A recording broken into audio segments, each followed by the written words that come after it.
Are you a podcaster? Maybe you've got that big idea and you're looking for a network to join. The multi-award-winning Ozcast Network can get your content to eyes and ears all over the world.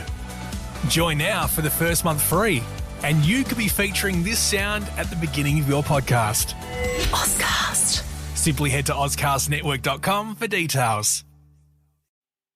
Your organisation runs training courses for your staff and customers. Only problem is it's time-consuming, inconvenient and costly. Take a leaf out of our book. The School of Hard Knock Knocks uses the online training platform by YZ, and our team and customers love it. It's simple to use, supports every media format, audio, video, text, and looks great on desktops, tablets and mobiles. And for a limited time, quote SHKK when you arrange a demo and get 10% off your first year's plan. YZ helps us deliver comedy courses around the world. Imagine what it could do for your organisation. YZ, that's WYZED.com. YZ, online learning made simple. You're listening to the School of Hard Knock Knocks podcast with me, Steve Davis. Ladies and gentlemen, your next comedian. Shouldn't drink on an empty head, you know that, don't you? That is the shittiest heckle I have ever heard in my life. Everyone in this room is now dumber for having listened to it. What's a bucket list? You have dangerously underprepared yourself for the shit that is about to get real. Comedian Daniel Muggleton is known for the three-stripe Adidas tracksuit and big moustache. For the past 2 years, Daniel has been based in the UK, and no thanks to COVID-19, he's back here in Australia. In this School of Hard Knock Knocks podcast episode, host Steve Davis and comedian Daniel Muggleton, also known as Muggo to his Aussie mates, talk about stereotypes, the importance of setting the scene, the UK comedy circuit, touring with comedian Steve Hofstetter and the Nowhere Comedy Club, an online comedy platform that doesn't suck. They also talk about Daniel's special 3 stripes and not being afraid of publishing your comedy online. One quick warning, Daniel's quite liberal with the F and the C word, so send the kids to the park. And if you're enjoying these podcasts and would like to become part of a comedy community, we've launched our School of Hard Knock Knocks community group on Facebook. It's absolutely free to join and full of advice from professional comedians and graduates of the School of Hard Knock Knocks. But if that's not enough, be sure to join our upcoming stand-up comedy courses in Adelaide, Melbourne and Sydney. Coached by veteran stand-up comedians, the program includes pre-class online course and 5 nights of coaching. Graduates perform alongside a celebrity stand-up comedian and to a paying audience. And what's more, all our graduates have the opportunity to get paid to perform at the Adelaide Fringe and the Melbourne International Comedy Festival as part of the School of Hard Knock Knocks' own The Best Of Show. Check out www.schoolofhardknockknocks.com for more information. And now, here's Daniel Muggleton. I'm Australian. I speak English and that's it, right? This is all I got. But I go to Europe and I get that guilt, right? I'm like, man, I should really learn a foreign language. You know, I should really do that shit. Then my plane touches back down in the UK and I'm like, nah. I already speak the important one. I fucking nailed it, right? I was born in an English-speaking country. English is the world language. I just get to sit back and enjoy it. While it lasts, obviously. I know it's not lasting forever, but at the moment, all the important shit's in English. Like, what language does subtitles come in? What language does the hostage read the message out in? Exactly. You've never seen a hostage video where the dude's like, "Je suis kidnapped." Hasn't happened. It's an emergency. There's no time for French, right? You want to be understood. And I know it's not going to last, right? I know that. I know China's going to rise up, take over. But I promise you, when that happens, they're not going to tell us in Mandarin. They're going to tell us in English. Because they know if they don't, we'll be confused. We'll do what we always do. When someone speaks a language we don't understand, just smile and nod. Look, I'm so sorry, but I don't understand you. Do you speak English? And the Chinese guy will be like, yeah. That's why we won. A couple of people not laughing, being like, my Huawei phone is listening.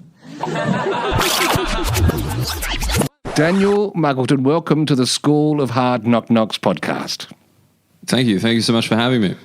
I've got to get one thing out of the way before we go any further.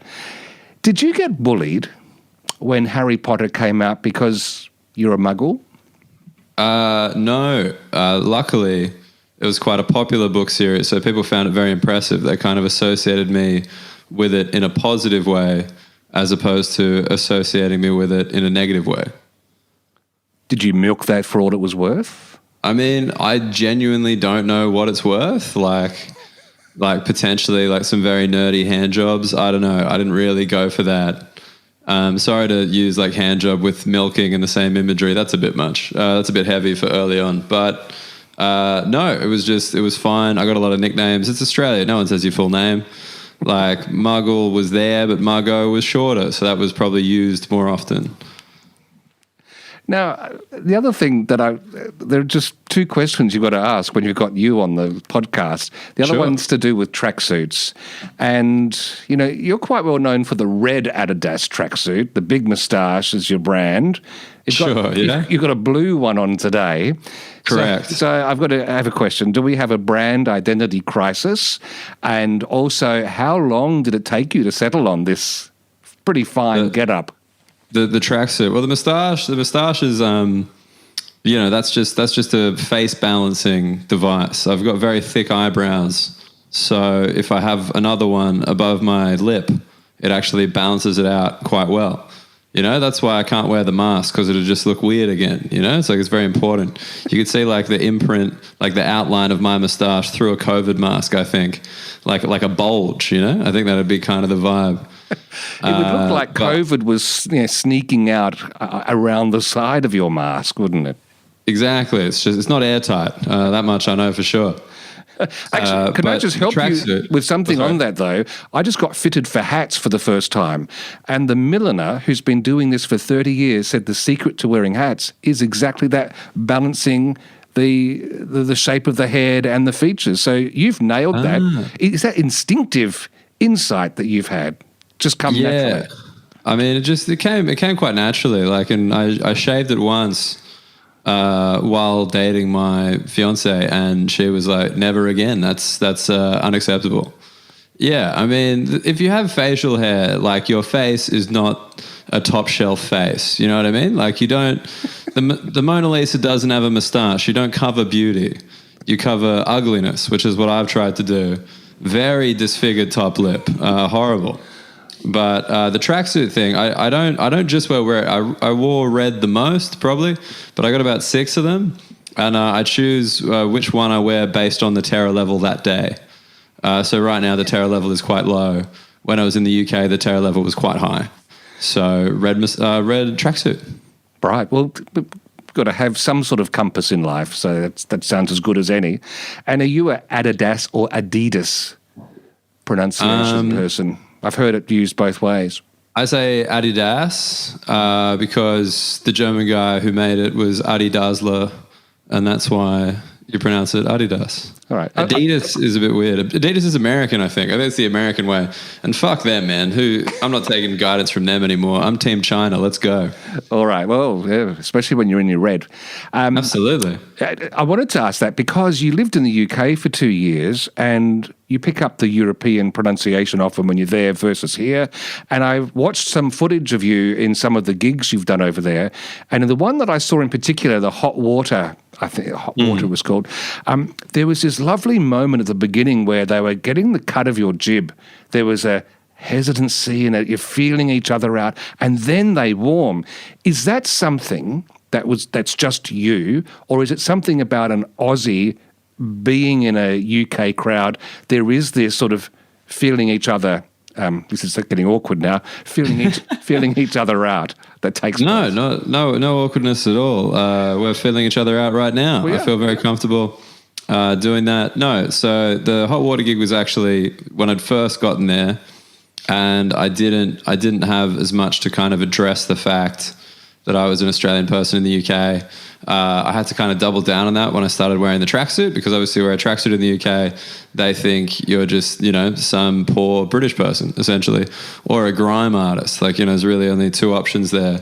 And Yeah, it's like I think any like anything, if you're not from that place, you kind of need to give people some context. Yeah. Like they obviously everyone in the UK would have an understanding of Australian people, and that would be like a blonde person, probably wearing khaki, surfing something, casual racism, and like drinking alcohol. Now I only am a casually racist alcoholic, so the rest I have to kind of fill in for them so they know where I'm coming from, because otherwise they're just expecting this kind of loud person, and I'm not loud at all. Whereas if you look at like a Damien Clark or like a Thomas Green, like they're over there and they are loud and they are excited and they're like, fucking yeah, this is an Australian, that makes total sense. And they see me and they're just like, what is that person? Is he American? Is he Jewish? What's going on? We're confused. Well, it's actually really heartening to hear that, because one of the early exercises we do in the School of Hard Knocks course is teasing out some material about yourself, your name, where you're from, things like that. And when you've done it a few times, you think, God, this is a bit tedious. But what you've just said is you've got to get that connection somehow. There's got to be context to help you with your rapport. Is that right? Yeah, I mean, like, while I wouldn't do a joke about my name just because I think my name's kind of silly and I don't really need to go on about it, giving people an idea of like who you are, where you're from, what's happening. Like with anything, the reason that a big act doesn't need to do that is because everybody already has that context. Yeah. Like nobody's going to see Chris Rock and not having any idea what they're about to witness. Whereas if you're just some guy in a lineup, like people are just going to be like, wait, is that an English accent? Like they spend the first 3 minutes thinking about that instead of listening to your jokes. Like the quicker you set the scene for them, the quicker they can just dive in, Got it. And you mentioned big names in that. And of course, Mickey D, Steve Hughes, Jim Jeffries, these guys all went to the UK to get their names made, writ large. Was that your plan? Was that what took you to the UK? No, like not necessarily. Like, I mean, it would have been dope if I had ended up incredibly famous as a result of spending time there. That would have been great. But no, just it's like a professional comedy scene. There's a circuit. There's a long history. It's just a great place to do comedy. Like I've done stuff in other countries. I won't say which one specifically, just in case it impacts future visas. But just the UK has got an awesome scene, and I went there for that. Like I wanted to do it professionally, which is something that's incredibly difficult in Australia. So going to the UK was my attempt at doing that, and it was successful, luckily. Yeah. Look, as I was planning some questions, I found myself in a pre-COVID-19 kind of mindset, because I wanted to ask, do you recommend Aussie comedians go overseas to develop their acts somewhere? It's a bit harder at the moment, but let's just assume airplane travel happens again. Sure. What do you think? Is it worthwhile? Is there something about crossing the water to do your work that pays a dividend at some level professionally? Yeah, I mean, it pays a dividend in the very simple sense that other countries pay better than here, but that's neither here nor there, really. Wow. But yeah, I mean, go to New Zealand, that's close. Like, go to a different city. I mean, one of the things in the UK, I lived in London, but I'd be out of London maybe 3 nights a week doing shows, let's say maybe 2 hours out or 5 hours out, or doing a run in the north or in Scotland, or, and doing those different places is obviously going to help your act. Like, if in Sydney, I'm just a person from Sydney, I talk about Sydney and then everyone in the crowd is from Sydney. Well, it's fucking limited, isn't it? There's not a huge amount that you're saying. And it's interesting to see what translates and what doesn't. So I couldn't agree more, especially like Asia, man. Asia's opening up. Why don't you go? There's gigs in Singapore. There's gigs in Hong Kong. Like, check it out. Look, to get there, comedians might need to be dubbed as essential workers, essential service. And I know you're not shy of getting your website into, political and dangerous territory. Can we have a campaign from you lobbying for comedians to be considered essential workers? Absolutely not, but I will campaign for Daniel Muggleton to be considered an essential worker. Fuck the rest of them. Send an email. That's the spirit. That's what Thank we you. want. I'm a team player and an only child in that order. Now, look, I've got to go back 4 years ago, apparently, thereabouts. You met US comic Steve Hofstetter. Steve Hofstetter, my mate. In Sydney. You now tour with him. Take us through that. Well, how important was that meeting of someone of his caliber, his social media following, which is not small. How important was that for the career? I mean, look, it's obviously, as a comedian, if you get to tour with someone big, it's awesome because they bring the crowd. There's literally no pressure on you. Everyone acts like when you're the opening act, there's like heaps of pressure because they're cold and all this shit. It's like, nah, mate. Like, you're not responsible for ticket sales. If you suck, no one remembers. If you're good, no one remembers. It's like it's a freebie. It's a free hit. It's like a free hit in the big bash, you know? Wow. Someone's bowled an old ball. You get to go nuts. Hit a 6 if you can. Get out if you can. Doesn't matter. But I mean, the thing with Steve that's been really good is like seeing how hard he works. Like, so I've toured with like Alex Williamson as well. I did like a one-off thing for Jim Jeffries, and like you just see like the really big guys, and you're like, Jesus Christ, that's what it takes, you know, like to really what sort of nail it. What sort of things are you talking about there? Because, you know, we're just pausing the podcast for about 30 seconds because it's about to heat up, and if you want to heat up some water to make a tea, we'd like to recommend So Not Hippie. So Not Hippie is for everyone, so they're delicious organic koala teas. See what they did there? The finest, ethically sourced black and herbal teas you'll find, with a whole heap of fun chucked in for good measure. So Not Hippie teas make perfect gifts, and if you can't decide what teas the bee's knees, they offer gift cards. Sorted. So Not Hippie. Just because they're healthy doesn't mean they're hippie. Get yours now at www.sonothippie.com, and that's hippie spelt with an I-E. I've been around and seen people go to the open mic nights, and they're just relaxed and they get up, do their bit, and it's, you know, almost the same every week. What's the difference? What sort of things are they doing that make you go, wow, they're working hard? I mean, one thing, if you're putting out regular content, then obviously you're changing your act on stage. You know, like if you're putting out videos of your stand-up, then obviously you need to write something new. Yep. Because you're going into those shows assuming people have watched the videos. So that kind of stuff, like anything engaging with people on social media, getting your videos out there, like pursuing gigs, trying to push that extra ticket, like all that stuff is important. Like, you know, don't get me wrong. If you see me at a gig, I won't be sitting there with a notebook because it's 2020. Who the fuck carries around a notebook? Just put it on your phone, you loser, right? Like, come on. You just want to act like you're writing or just write something? But like, yeah, it's just you just see what it takes, right? Like when I did the Jim Jeffries thing, you realize there's like 50 people whose jobs are reliant on Jim Jeffries. Like there's like the guy, like you're the comedian, but then there's like 2 opening acts, 2 a manager, security guard, chef, the production crew, the producers who travel on the whole time, the people who set up the stage, pack it down. There's like a whole economy based around your ability to sell tickets and deliver a show. Like that's pressure, you know what I mean? Like if you jump on before him and no cunt laughs, who cares? Like just walk off, get a free beer, have a good time. Like when there's like 45 people who rely on you to feed people, that's nuts. That blows my mind. Like I'm in no way ready or even sure that I want that level of responsibility. Like that's wild. It's like parenthood. Yeah, you're a small business. You're a small business and the business is just you. Like that's it. It's bizarre.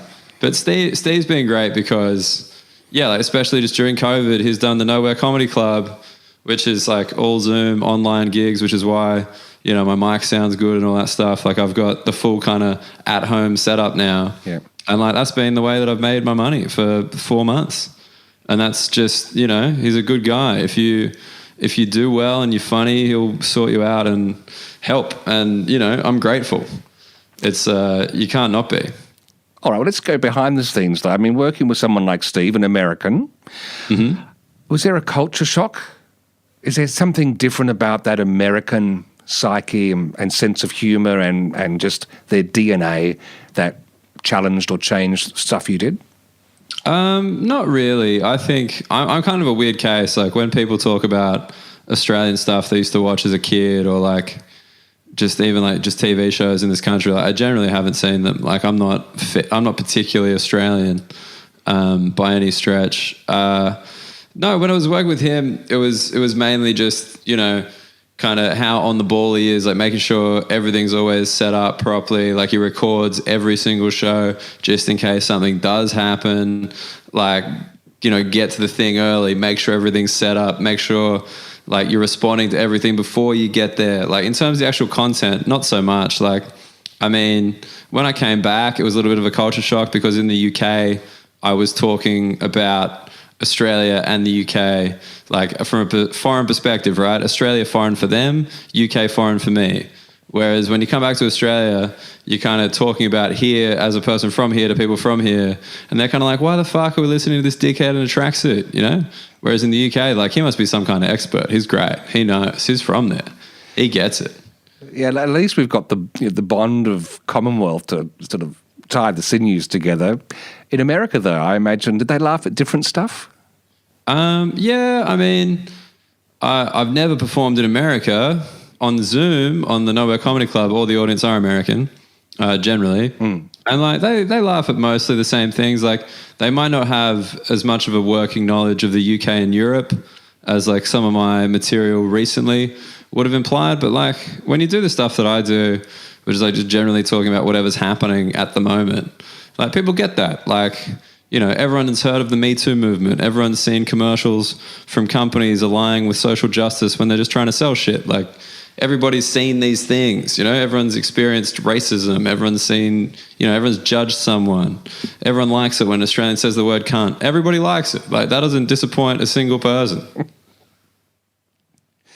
I want to come back to the Nowhere Club a little bit because there's a different art or set of skills, I would imagine, because I'm a big listener to BBC comedy podcasts, their Friday Night Quiz, the Now Show, and during COVID, they've done them from home with no audience, and it just has not worked. To be frank, it's just flat.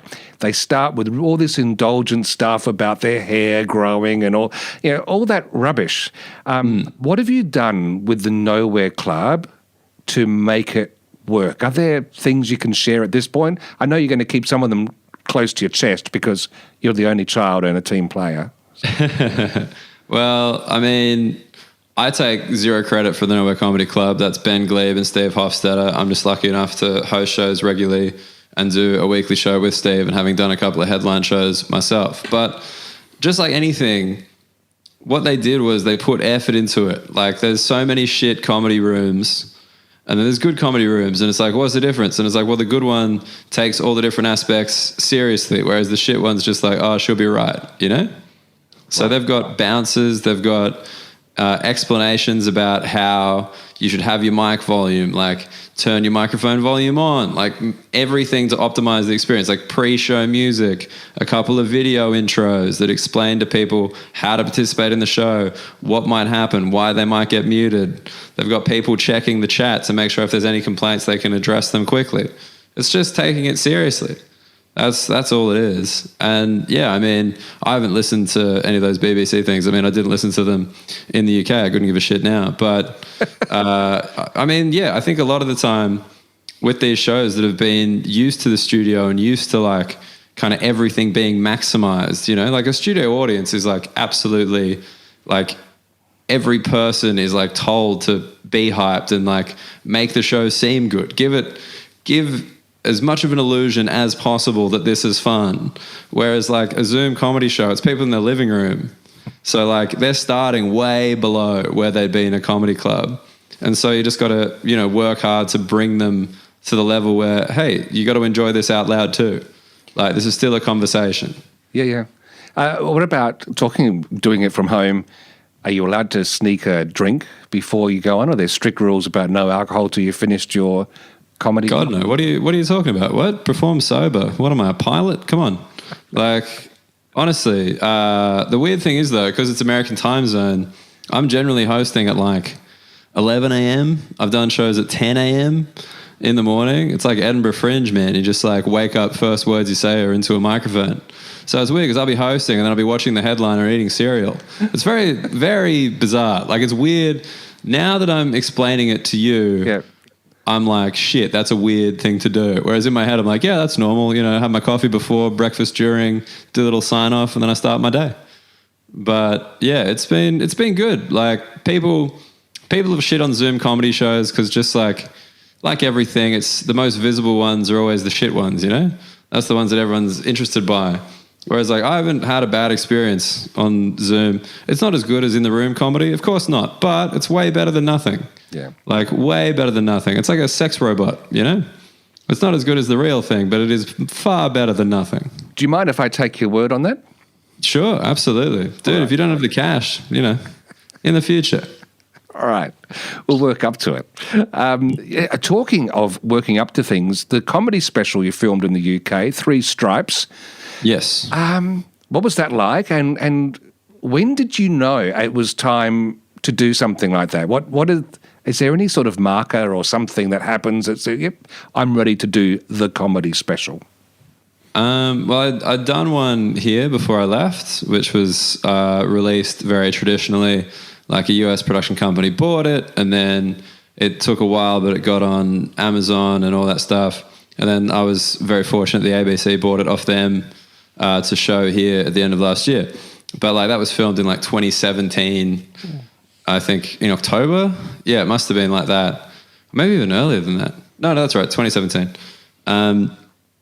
And it wasn't particularly relevant anymore. Yeah, that was I was just wanting to find out. That's taking something from the back of the fridge, isn't it? Yeah, and I'm just like, I don't really perform like that anymore. Like I'm not wearing a tracksuit. Like it's a bit weird. Whereas the one in the UK was just, I had such a good time in the UK. Like I love the comedy scene over there. Like, and it's the UK and Europe. Like you perform in both.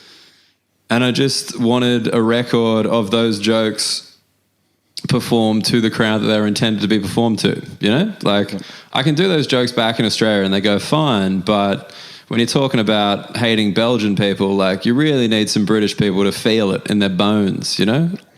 Or the Dutch, you know, the Dutch don't like them either, which is fair enough. They stole their language and I'll never forgive them. But anyway, yeah, it was like, I'd done 2 Edinburghs. I didn't record anything after the first one. And then I kind of did like almost a best of, but Three Stripes isn't even the whole show, you know? I did what I thought would work well in a special that would translate globally as well. And then I just had the idea of making it intimate using the crowd camera. Like I had like the iPhone in the crowd, so you could, when I spoke to an audience member, you could see from their perspective what that kind of feels like. Mm-hmm. It was just, you know, I wanted a record of that. Like it wasn't that I was sitting there being like, I'm fucking ready. I've got an hour's worth of zingers. I'm ready to go. Someone called the president of television. Just chose to do it. Does that become your business card then for you and your agent to open doors? Is that the sort of cachet that comes from having something like that out there? I mean, it's an interesting question because like it's on YouTube, which some people would look down on, but I didn't try to put it anywhere else. Like I was just like, this is for YouTube. This is what I want this for. Yeah. I want for people to be able to find me and get like enough of my comedy to decide whether or not they like me. Like that was the main thing. As far as a business card, like maybe the other one, you know, it's like 6 cameras. It's shot a bit better. It's been on TV. Like maybe that would have more gravitas, but I don't know. Like I genuinely, every good opportunity has just kind of snuck up on me. There's been no point where it's like you've got your little portfolio and then somebody decides to give you something. Yeah, but I'm glad it's there. Like I've never regretted putting anything out. I've got an album, I've got a special, and then I've got like a self-produced special, and I like them all. Like I'm glad that there's something, because there's so many comedians. You're like, what the fuck? Where's the proof that you've done this? Yeah, it's hard to recount what that night was like. Yeah. Just want to circle around very briefly to that TV special where you were looking at it and it's not the you now, lacking the tracksuit, etc., that persona. If you think about that particular show, do you think with the persona there would have been a different energy? Like I'm just trying to just pull a few extra threads out from this tracksuit and this stage character. Like how crucial is it to you being on song when you're performing? Look, it's not necessary, but like that said, if I do the Zoom stuff, I still wear the tracksuit. I don't know why. Like I've always had a uniform. Like before the tracksuit, it was grey t-shirt, jeans, and sneakers. Like I've always just kind of had, this is what I wear when I do comedy. I don't like thinking about it. I don't like changing it. But no, it wasn't so much the look of the special. It was just like, I don't really, like at the time that was kind of a hot button issue. That was something people were talking about, whereas now we're kind of past that, you know? It had some shit about like Tony Abbott in there. Like who gives a fuck? Like at the end of 2019 about Tony Abbott. Yeah, it was funny because I was like, the weird thing is with anything you record, if you go through the traditional method, you do all this stuff for it like a year after you filmed it, unless there's kind of a deal in place in some way. So you just genuinely forget jokes on it. Like I remember like I had to go through for like legal reasons and kind of pick things out. And I was just like, shit, I had no idea I said that. Sorry. Like, you know, that just slipped my mind. You kind of passed it mentally. So it's weird that you're getting compliments from people about it. You're like, that's like telling me I looked hot when I was 18. You know, I'm past that now. It's nice that you said it, but you know, we've moved on. Yeah, but if you had to edit some stuff out, though, for legal reasons, that's like pulling a thread from a suit because... you don't have to edit things out. You just have to tell them okay. so you can get insurance. It's so boring. Like, everything about comedy is so boring, man. Like, straight up. Like, everyone's like, it must be wild. And I'm like, no, it's mostly forms and shit. Like, you know, it's not as interesting as the TV shows would have you believe. How to prick that bubble. Yes, sorry to anybody aspiring. It's like, no, I can't. You got to fill out forms too, or you can pay someone to do it, and they'll trick you. They'll take everything. This is you just trying to get no more competition coming up next year, isn't it? I feel like has this been somber? Like I don't know. It's a shit day in Sydney weather-wise, and I feel like my microphone's a lot louder than yours. So right. I kind of feel like I'm kind of speaking over you and it feels a bit rude. So like, I feel like if I'm too positive, that'd be even weirder, you know, then I'm like interviewing you. Like, I don't want to flip that. I want to be a good guest. And I know there's an art to being a good guest, listening and responding to the question. And I hope I've done that for you. You've pleased me even more than your sex doll could have. Thank you so much. That's a beautiful compliment. I'm cheaper too, unfortunately. There you go. Compliments like that don't come cheaply, so it's nice. To find you, your YouTube channel, is that just as easy as going to YouTube and typing in Daniel Muggleton? Yeah, I mean, there's a surprising amount of me. I've had a few like get in touch on like Facebook and Instagram with the same name, and I was like, get the fuck out of here. I thought that would have been unique to me, but apparently not. But yeah, just youtube.com/Daniel Muggleton, and you'll find that with the special on there. And, you know, some bloody clips on there, like it's the future. Chris Rock put out a stand-up clip with subtitles on his Twitter today. How amazing is that? You know how long people have looked down at people putting clips out with the subtitles? Chris Rock did it. Chappelle put out a special on YouTube. Shit is changing. Who gives a shit about Showtime anymore? Yeah, well, on that, what about your gigs coming up? What have we got? How do we get a little fix of Muggleton? I mean, we've been over this previously. My website is currently taken down by Google as some kind of malicious malware. I don't know how that... it's not, for anyone who's like, what is he trying to trick us with? No, absolutely not. Yeah, I mean, I'm trying to do some I'm trying to put some stuff on. I did one last Friday. I actually did a gig in the flesh. When New South Wales was fine. I think we're still fine technically. Yep. But yeah, that was weird. Like 60 people in a room. Like you couldn't go to the bar for drinks. They brought them over with like a QR code and shit. It was really good though. It was really nice to be back. And then obviously with all this Melbourne stuff now, you think it might be a while till that happens again. But you never know. Yeah. It's not that different. You still get 60 people in a room in Melbourne. They're just not allowed to leave. That's it. There are multiple levels, but they're in the same place. And let's just assume that Google will let you back onto the internet because, you know, who knows when someone might listen to this. You could be back up and out there again. What is the URL? It is www.danielmuggleton.com However, if you get me on Instagram at Dan Muggleton, Dan short for Daniel, crazy, shortened it. Someone at Daniel Muggleton, these fucking cunts stealing my name. Anyway, you can get on there and pretty much everything I do will be on there in some form. There'll be some warning. Don't worry, I'm not shy. I'll let you know when I'm coming. All right, that sounds good. And if anyone really needs a fix of your website, you can go to the Internet Archive and, the Wayback Machine it's called. Type in Daniel's URL and you can still look at his website from when it was actually up, because there's a copy kept of every website for all time.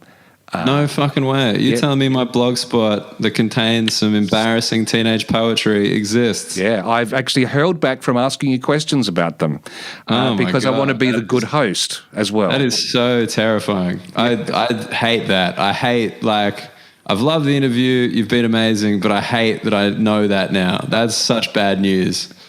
Well, that's... people tweeting bad shit in 2008, sure, whatever. But hey, here's the sincere website from your youth, tracksuit man. Yeah. Bounce back from that. The thing, I feel we're even now, seeing you've spoken over me for the whole interview. Yeah. I know, it's rude. I feel like you have more questions. You can keep going. It's okay. I'm very self-conscious as an interviewee. I'd much more prefer to talk to you. Yeah, but that's all right. That's all right. Look, Daniel Muggleton, thank you for being on the School of Hard Knock Knocks podcast.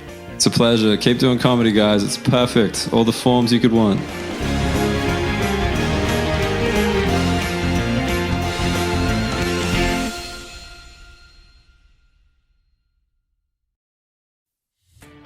Are you a podcaster? Maybe you've got that big idea and you're looking for a network to join. The multi-award-winning Ozcast Network can get your content to eyes and ears all over the world. Join now for the first month free, and you could be featuring this sound at the beginning of your podcast. Ozcast. Simply head to ozcastnetwork.com for details.